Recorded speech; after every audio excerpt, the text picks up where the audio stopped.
Welcome, Helen, and welcome as well to our CanAge Conversations, where we're talking to champions of change. We're so delighted today to be profiling and introducing to you Helen Hirsh Spence. And Helen is the CEO of Top 60 Over 60.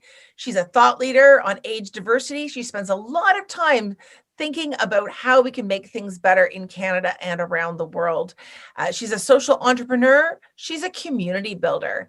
And her background is spanning decades. You've spent a lot of time working on how to make things better, whether it's through supports of gender organizations, whether it's also weaving in your expertise as a headmistress and in the pedagogical sense, which is a fancy word for education. I just thought I'd drop in there.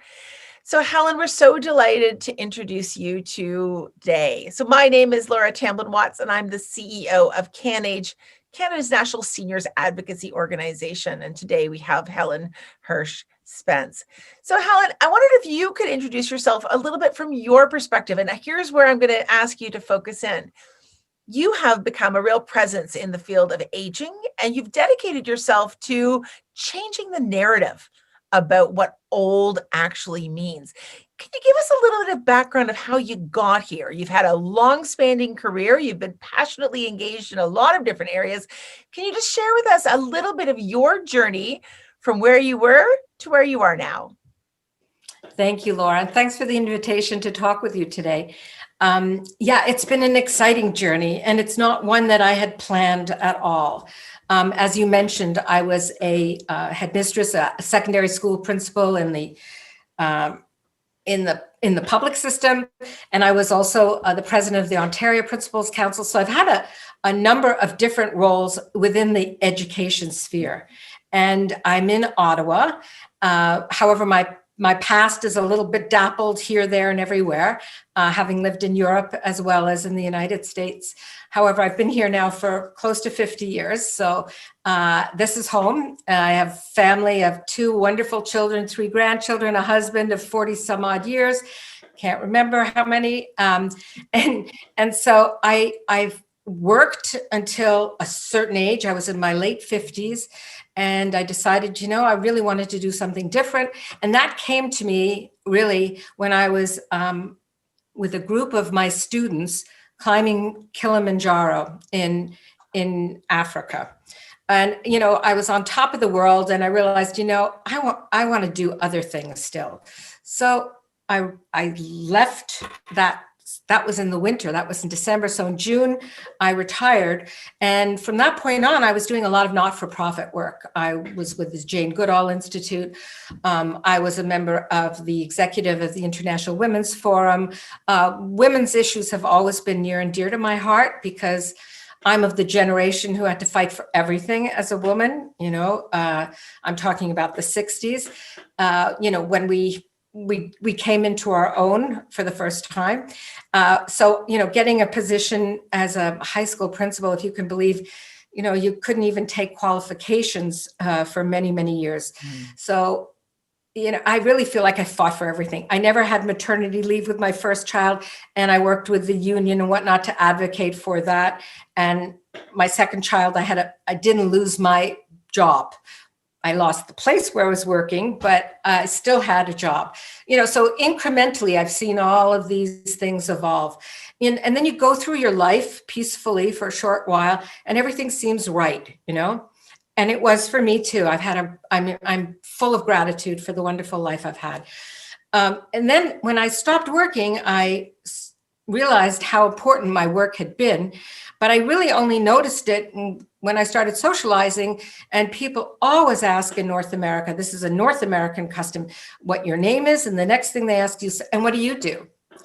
And I realized when I said, well, I just retired, or I was, an educator, people would glaze over and move on to the next person. And I realized how invisible I was becoming.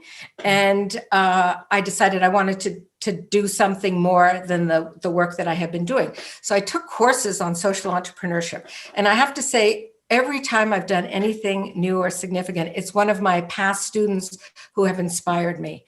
And in this case too, it was one of the girls from Elmwood, and took me to the Social Innovation Center, opened up a world of new ideas. And so I started investing time and studying, what could I do? I'd done a lot of work around the world. And I thought, well, now I should start looking at Canada again and doing some work here. And I tried to get into, I wanted a fellowship for something that had to do with the social entrepreneurship course. And I applied and did a video and I put my heart into it. And of course, I didn't get it. And when I tried to get some feedback, I never got any feedback. But when I looked on the computer and saw who they had chosen, I realized that I probably wasn't in the right age group and I probably was considered too old. And that's when it really hit me. And that really it upset me. But what it did, instead of, I decided I have to do something about this, started investigating how prevalent ageism is and how it affects everyone in society, the economy, individuals, families, and everybody, and realized, this is a fascinating area of study. And so I embarked on it, and I didn't have the confidence, and this is in my 60s now that I started. In my late 60s, I decided I want to be a social entrepreneur. And I thought, I didn't have the confidence really. I got a coach, and she helped me set up a few things, and it was instrumental. She gave me helped raise my confidence level. And then I just took it on from there, really not knowing what I was getting into or what it meant or where I was going or whatever. That's courage in action, as far as I'm concerned. You confronted ageism and you called it out for what it is too. I mean, that's important. So often we internalize it, but we don't actually kind of call it what it is. And you looked at that experience and said, that's not just ageism, it's affecting me, but it's actually an entire sector that it's affecting. Yeah. One of the things I'm really inspired by is your understanding about gratitude. You've had experiences and you've been overcoming them. It's this sort of constant flow that you've had. You had discrimination with regards to your work, and instead of just throwing it in, you said, no, I'm going to work to change the policies. And then you took the next step and said, I'm really concerned about how this is not just from a women's point of view, but also from an age point of view. It's easy to get turned off. It's easy to get tired and throw your hands up and say, I'm a victim, or I'm just too tired to deal with another thing. What inspires you to take those negative barriers and turn them into pathways of change? Interesting that you should ask that, because for me, this whole endeavor is all about learning. I don't think it's because I was an educator. I just am passionate about learning and studying. And I mean, I've spent so many years in schools and I miss them, I have to say, because of the interaction between the generations. So I'm a real advocate for intergenerational collaboration. I think it's the only way to go moving forward. But what inspired me about gratitude is we were putting together workshops for older adults, and gratitude was one of those areas of positive psychology that we were looking at. As a result, I started doing some research on, optimism and positivity. And it was phenomenal to find out some of the facts about how it can turn your life around. I started keeping a gratitude journal when I started reading this. And I mean, I've gone through ups and downs with all of this, but basically I'm very fortunate and I know that. But I started keeping a gratitude journal, and then doing the research on it, I found that, and I have a quote here, that by taking as little as 5 minutes a day to express your gratitude in a journal, you can increase your long-term well-being by more than 10%. And that's dramatic, I want to jump in on this, and I'm actually just going to put a couple of slides up here for information that you've shared with us. And, I see this slide, it says gratitude, and it has a list of the most extraordinary things underneath it. When I think about gratitude, many of us will think about, giving thanks or being just sort of, happy about something happened or so on. But this is a very, very different list. I wonder if you could tell us a little bit in your research about gratitude, what else is a positive from a gratitude practice? Well, it's interesting. They've done a ton of studies now on optimism and gratitude. And I'm not going to cite any of the sources here, but I've got a lot of information on our website. There is so much evidence that optimism boosts your immune system. It is something that is sort of the outward expression of optimism. You have choices. You can look at a situation positively or negatively. You can see it as an opportunity or not. And what they have found is that when you show gratitude, you are less depressed, you're less anxious. It boosts your self-esteem. In terms of resilience, it's dramatic. It does give you more joy and happiness and energy and positive feelings. I mean, it's phenomenal to what an extent it can make you feel much, much better. And it's so easy to do. It also helps you with relationships. Gratitude attracts people to you, and I got a couple of exercises I can suggest. It also increases generosity. So, there are so many benefits to it. And everyone has a choice. They can look at things this way or that way. And I have come to realize how gratitude has improved my happiness level, my joy in life. And it would be true for any age group, but it really has a huge impact on older people who suffer from isolation and loneliness very often. And when they embark on some kind of gratitude thoughts, it really is extremely helpful. Let's talk a little bit about that. I mean, I know that you'll get people who say, okay, yes, I've heard about this. This is something maybe I'm interested in, but how do I actually integrate a gratitude practice in my life? Helen, can you speak a little bit about some things that people can do to integrate gratitude into their lives? Sure. It's so easy. These 3 slides are just 3 little exercises. The one on the right, the red book, would be the journal. And I'd recommend anybody who wants to start, just have something next to your night table at the end of the day or at the beginning of the day and write down 3 things for which you're grateful. Try and always find different things. I mean, it can be as small as, I had a great night's sleep, right? Or aren't I lucky that, the grandchildren are coming over today? It can be any number. It can be small. It can be as small as, my dog didn't bark during the night. I'm grateful for that. It really doesn't matter. It's about thinking about something that's positive. So that's something. And if you can keep it up, there's such evidence of improved health outcomes, whether it's, blood pressure, all sorts of health outcomes. I won't go into detail. Another very simple thing is to find a pebble or a rock that you like and put it in your pocket or put it in the place where you might find it. It could be on your desk, but if you put it in your pocket, you have to have pockets, obviously. Every time you reach into your pocket and you come across the stone, think of something that you're grateful for. It's that easy, And at the end of the day, try and recall all the times you touched that stone or looked at it or handled it or passed it to somebody.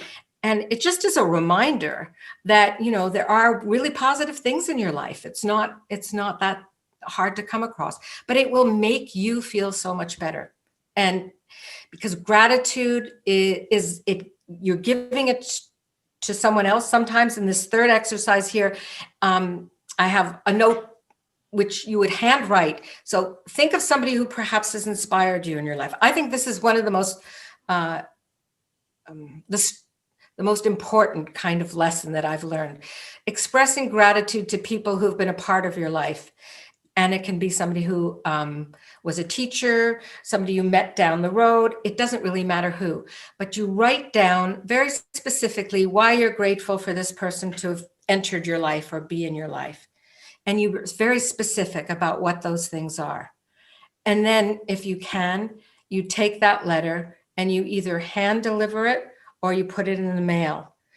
And what you get back is the feeling that you get for having recognized somebody else who didn't expect it, is really profound. I think it's so important to think about. You've got an internalization in terms of your own journal. You've got a memory prompt with the rock. And then you've got that externalization where you're giving that gratitude out to somebody else. I think that trio of exercises really can help to fill a range of different needs. One of the things that we do at our house is we call it favorite things, but really it's about gratitude. And I know a lot of families will do what they call highs and lows and talk about the high and low of the day. We actually got rid of the lows. We decided that there's lots and lots of lows. We were actually going to have a favorite things as a round table. And anyone who comes to our family's round table for dinner, we do favorite things. And this has been an interesting part of our practice. And what I think is also interesting is it's an intergenerational issue of practice. And I really want to emphasize that. I think that piece is really important about intergenerationalism. Absolutely. And so there's a bunch of different options that people can, obviously not every one person is going to choose one. And so speak of it, if you will, about what some of the options are and how to personalize these types of practices. Well, I think those are just a few of the opportunities. I think what's most important is to choose whether you want to view things positively or negatively. Whatever happens, you can either see it as an opportunity or you can see it as a huge challenge, and you can see it negatively. But there's actually there's brain research that proves that when you think positively, it makes a difference. There are different connections in your brain, and I won't go into it because I'm not a neuroscientist, but brain research is something that I'm fascinated with.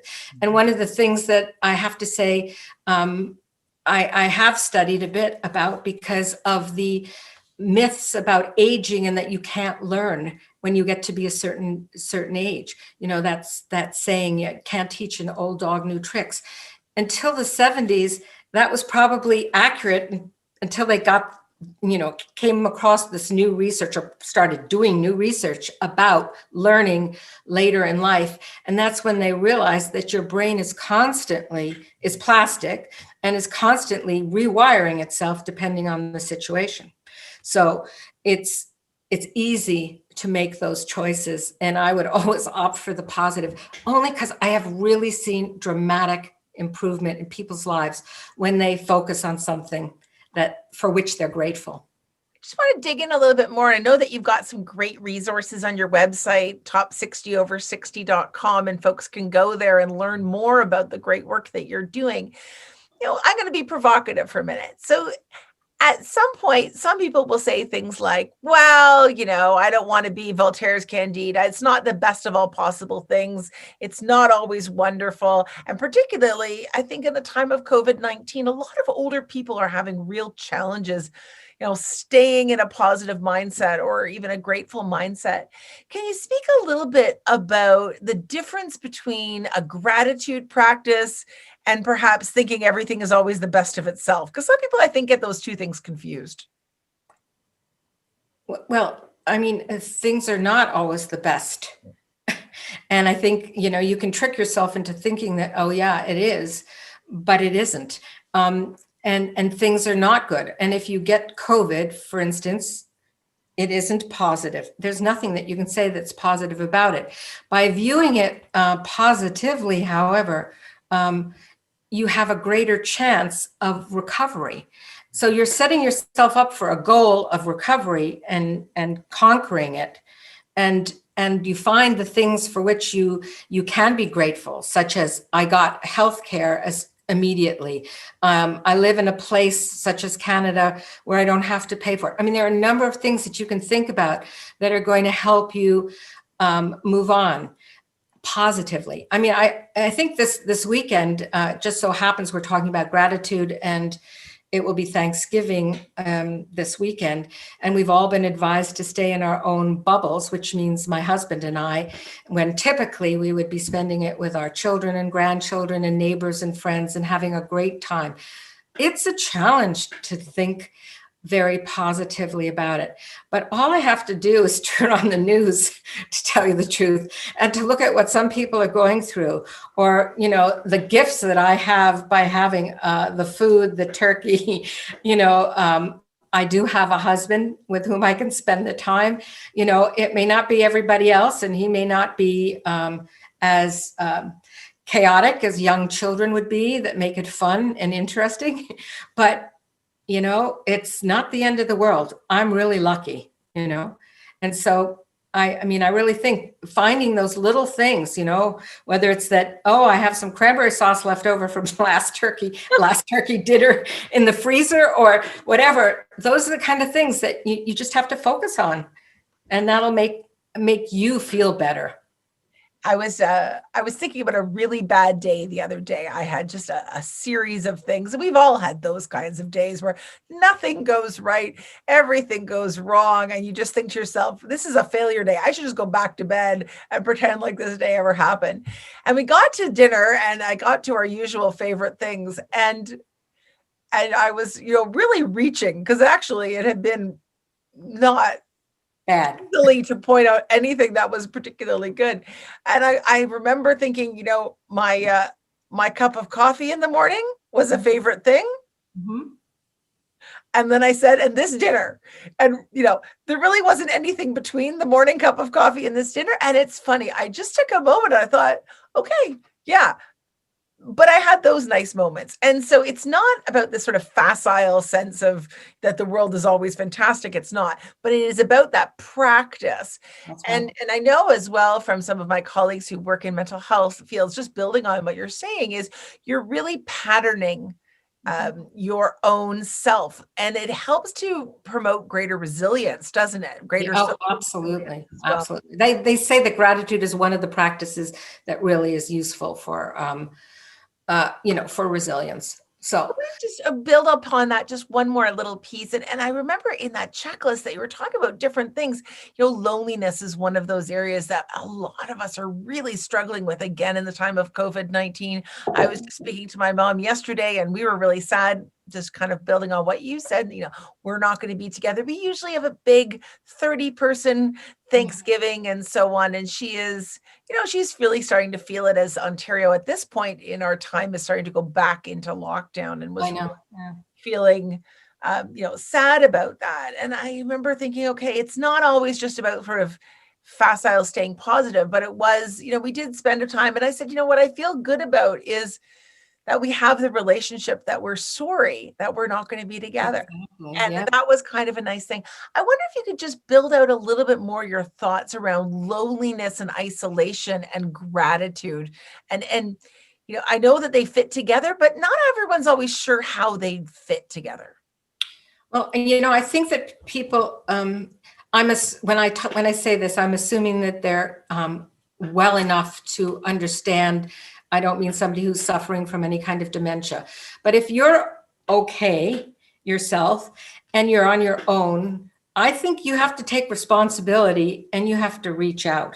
I also think that community has to take, to participate if it's possible, but that's not always the case. But it's interesting, I just read something fascinating about the unlikely strangers that you meet in your life.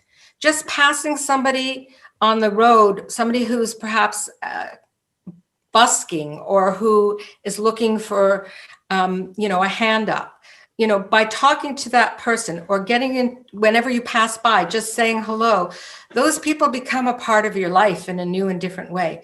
And so they're not strangers.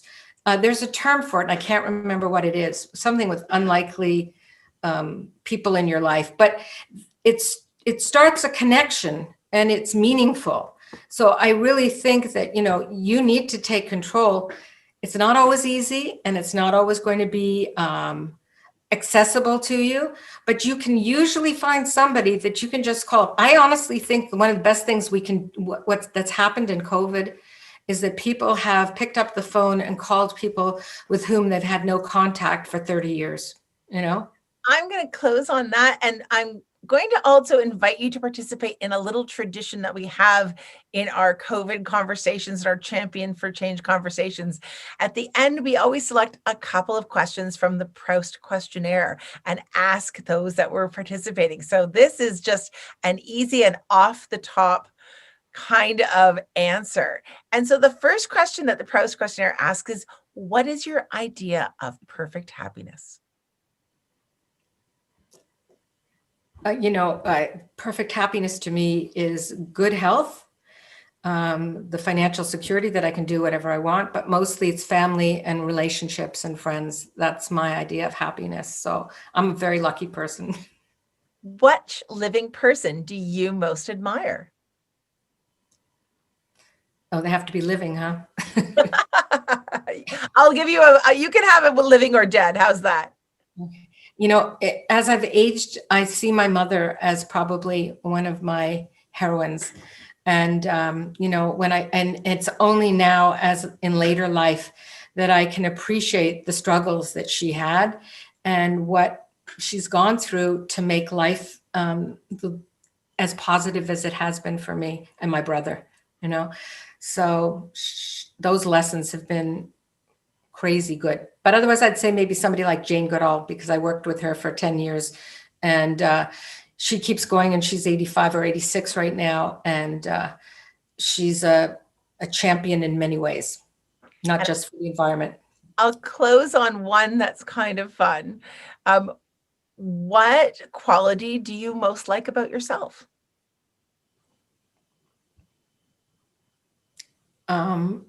I love people. I don't know. That's I would say persistence too. I would say that you have shown persistence and resilience. So I'll offer that that's one of the qualities that I like best about you. Well, thank you. I accept that and appreciate it. Helen, if people want to know more, they can pop to your website. Absolutely, yeah. A little bit about some of the other things that you offer, folks. I know you teach some courses as well. Yeah, we do. We've got a number of courses. Gratitude is only one. We focus really on the entrepreneurial mindset. And these courses were designed for anybody really, but we have been focusing on the older age group simply because they don't have access to these kinds of courses.